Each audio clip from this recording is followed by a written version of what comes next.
একটি আদিবাসী নারীর একক সংগ্রামের জীবন্ত প্রতিচ্ছবি, যিনি ছোট্ট ছোট্ট বাচ্চাদের বিনা বেতনে শিক্ষার আলো দেখিয়ে চলেছেন অযোধ্যা পাহাড়ের ঘন জঙ্গলে ঝিলিং সেরেং গ্রামে।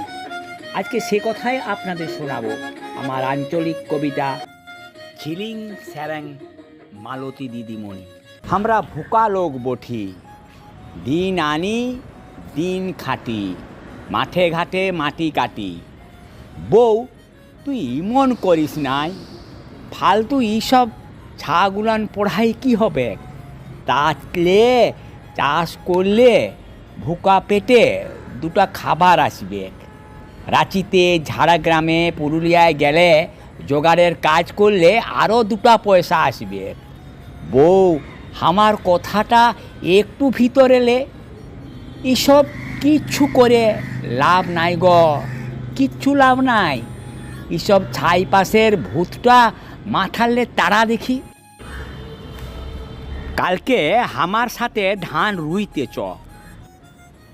মরদের কথাটা শুনে কাঁড়বাসের তীরটা বুকের ভিতরটা ছেলাফেলা করে দিলে, ভিতরটা শুকায় গেল। তবে কি এদের লেখাপড়া হবে নাই?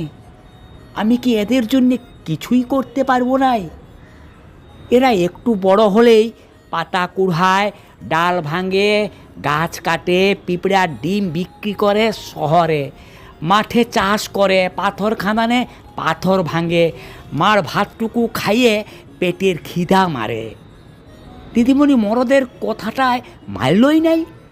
পাথরের মতন নরঞ্চরণ শেষেতে কুড়ে ঘরটায় স্কুল গড়ে তুললেক। সাঁওতালি ভাষা অলচিকিতে পড়ানো, দিদিমণির পড়ানো জলের মতন, ভালোবাসার মতন ফল্গু ধারায় ছাগুলান চটপট বুঝতে পারল।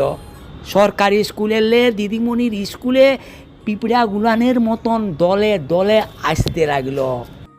কুড়ে ঘরটায় বানায় ফেললে একটা তপোবন, পড়াশোনার আখড়া ঘর, শিক্ষা ঘর, আনন্দের ঘর। পাহাড়ের আঁধার ঘরগুলার রে দিকে দিকে আলোর জ্বলন্ত মশাল জ্বলে উঠল। নিজের জীবনের শখ আহ্লাদ ভাসাই দিলে অযোধ্যা পাহাড়ের ঝর্ণাটায়। ভিজা ভুঁয়ে চটে খেজুর পাতার চাটায়ে বসে ছাগুলান পড়তে লাগলে। দিদিমণির কোলে 2 মাসের বাচ্চাটো সোশ্যাল মিডিয়ায় রিলটা ছড়াই দিবে নাই।